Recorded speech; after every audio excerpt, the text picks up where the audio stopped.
Dans cette nouvelle vidéo de cette série des exercices de langage C, nous allons travailler toujours sur la partie des tableaux et on va écrire un programme qui demande à l'utilisateur de saisir des entiers qui seront stockés dans un tableau T. Après, le programme va déterminer et afficher le premier et le deuxième plus grand élément du tableau. Alors, pour bien comprendre l'objectif de l'exercice, l'utilisateur doit fournir les valeurs de 10 éléments d'un tableau T et puis le programme, son rôle est de déterminer le plus grand élément parmi ces éléments-là et le deuxième plus grand élément de ces éléments du tableau T.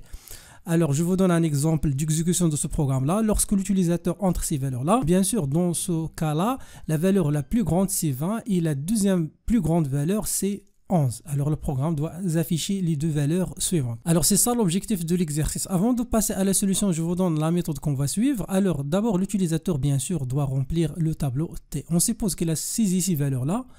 L'étape numéro 2, on va supposer que la première case contient à la fois le premier et le deuxième plus grand élément du tableau T. Alors pour faire ça, on va initialiser deux variables max1 et max2 avec la valeur du premier élément du tableau T.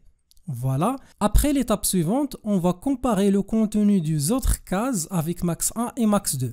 Si un élément est supérieur à max1, par conséquent, il est supérieur à max2, alors ce qu'on va faire, on va échanger les valeurs de max1 avec max2 et on va affecter à max1 la valeur de TI.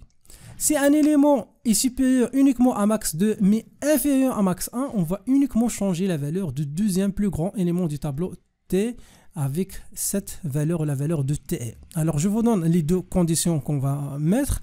Alors, bien sûr, on doit commencer à partir du deuxième élément du tableau puisque le premier, on l'utilise pour l'initialisation. Alors, si on a un élément qui est supérieur à max1, donc je vous rappelle, supérieur à max1, c'est-à-dire aussi à max2. Alors, dans ce cas-là, on va faire quoi?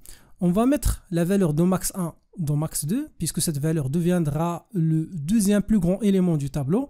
Et cette valeur-là, la valeur qui est supérieure à max1, deviendra la valeur maximale parmi les valeurs du tableau T dans ce cas-là. Et sinon, on ne fait rien. Si la condition suivante est vérifiée, c'est-à-dire à la fois cette condition vérifie et aussi cette condition vérifie, c'est-à-dire que TI ou bien T1 dans ce cas-là, par exemple, est supérieur à max2, mais il est inférieur à max1. Alors, ce qu'il faut faire dans ce cas-là, il faut juste changer la valeur de max2 et mettre la valeur de max de T, par exemple, I d'une façon générale, ici, donc au lieu de max2, et on laisse max1. Alors, si on a cette condition I vérifiée, alors, c'est ce qu'on va faire. Max2 prendra la valeur de TI ou bien T1 dans ce cas-là. Sinon, on ne fait rien. Alors, on commence la vérification à partir de l'élément numéro 2 du tableau. Dans ce cas-là, la condition numéro 1 est vraie. Alors, ce qu'on va faire, on va changer max1 avec max2, c'est-à-dire la valeur de max1, c'est 1 passera ici. Et après, au lieu de max1, on va mettre la valeur, dans ce cas-là, 3. Voilà, donc pour la deuxième condition, elle est fausse, puisque max1 n'est pas supérieur à T1. Alors, dans ce cas-là, on va échanger la valeur de max1 avec max2 et T1 remplacera la valeur de max1. Et voilà.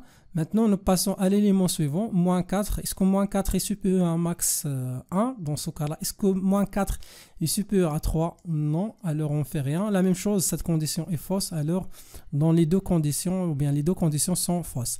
Après, nous passons à l'élément suivant, 7. Alors, dans ce cas-là, 7 est supérieur à la fois à max 1. Alors, automatiquement, on va échanger ces valeurs-là. Donc, la valeur de max 1 deviendra la valeur de max 2, c'est-à-dire 3. Et après, au lieu de mettre là, pour max 1, la valeur 3, on va mettre la valeur 7. Et pour la deuxième condition, c'est une condition fausse, puisque max 1, il est inférieur à T3. Voilà, donc c'est comme ça, on fait l'échange. Et on passe à 11, 11 la même chose, donc supérieur à 7. Alors on effectue le change. Voilà, 20, oui, donc après 0, 2, 5, moins 3, ce sont des valeurs plus petites par rapport au max 1 et max 2. Et voilà, donc vers la fin, nous aurons pour max 1, ou bien le plus grand élément du tableau, c'est 20. Le deuxième plus grand élément du tableau, c'est 11, ou bien la valeur de max 2. Maintenant, nous allons passer à CodeBlocks pour tout simplement traduire cette méthode. Alors, la première chose, on commence avec la déclaration d'un tableau T avec, comme on a expliqué déjà, avec des éléments. La deuxième étape, on va déclarer les deux variables max 1, max 2. Après l'étape suivante, on va déclarer la variable i. Donc on va l'utiliser dans les itérations de la boucle. Alors la première chose, comme d'habitude, on demande à l'utilisateur de remplir le tableau T avec les éléments ou bien des éléments. Voilà, via saisir les éléments du tableau. Après, on va utiliser une boucle qui va commencer à partir de i égale à 0, point virgule, i strictement inférieur à 10, après i++. Voilà, donc à partir du premier élément jusqu'à le dernier élément, et l'utilisateur, bien sûr, il va remplir ce tableau-là. Donc on va aider l'utilisateur, on va afficher à l'utilisateur, par exemple, T1, T2, ainsi de suite, donc pourcentage D, voilà, égal. Donc là, on va mettre virgule et on va mettre I+1. Voilà, pour afficher 1, 2, 3. Après, pour récupérer la valeur, on peut utiliser la fonction scanf pourcentage D. Et là, on va tout simplement récupérer l'adresse de la variable TI. Voilà. Donc ça, c'est donc la méthode. Donc on commence toujours la récupération à partir de l'indice 0. Mais côté affichage, vous pouvez afficher à l'utilisateur T1, T2, T3, mais donc il faut faire toujours attention avec l'indice 0, surtout si vous voulez récupérer des données ou bien effectuer des calculs. Après l'étape numéro 2, on va initialiser max 1 et max 2. Alors on va mettre à max, au niveau de max 1, la valeur dans ce cas là T0, et on va mettre au niveau de max 2, dans ce cas là T0. Voilà, donc ça c'est l'étape numéro 2. L'étape numéro 3, on va utiliser une boucle qui va parcourir tous les éléments du tableau. Dans ce cas-là, tableau T.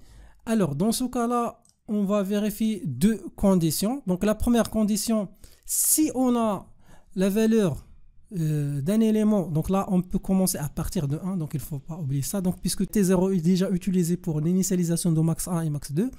Alors, dans ce cas-là, on va vérifier la valeur de TI. Si la valeur de TI est supérieure à max 1, alors là, dans ce cas-là, on va faire quoi? Alors tout simplement, dans ce cas-là, on va faire quoi? On va affecter à max 2 l'ancienne valeur de max 1, et au niveau de max 1, on va affecter la valeur de TI dans ce cas-là. Voilà, donc ça c'est donc la première condition. On peut ajouter une autre condition si on a dans ce cas-là T toujours I est supérieur à max 2, c'est-à-dire il est entre max 1 et max 2, mais donc AND c'est 2 I commercial, T I il est strictement inférieur à max 1. Alors dans ce cas-là, on va faire quoi? On va tout simplement changer la valeur de max 2 en mettant dans cette valeur-là la valeur de TI, et on va laisser la valeur de max 1, la valeur la plus grande. Voilà, maintenant l'étape d'affichage. Donc il suffit d'afficher les informations. On va écrire les deux messages suivants. Alors le premier plus grand élément du tableau T est pourcentage D. Donc on peut revenir à la ligne pour afficher le deuxième, et là on va afficher la valeur dans ce cas là de max 1 après point virgule, et on passe à la ligne suivante, et là on va tout simplement mettre la même chose, le deuxième plus grand élément du tableau T, et à cette fois on va mettre max 2. Alors maintenant on va exécuter pour voir, donc pas de problème. Après on va exécuter, alors on va saisir les éléments, donc des éléments qui sont aléatoires. Voilà, donc normalement le programme doit afficher que la valeur la plus grande c'est 22, oui, et la valeur, bien le deuxième plus grand élément du tableau est 14. Et voilà, donc ça c'est la solution de cet exercice. Si vous avez d'autres solutions, merci de les partager dans la section des commentaires.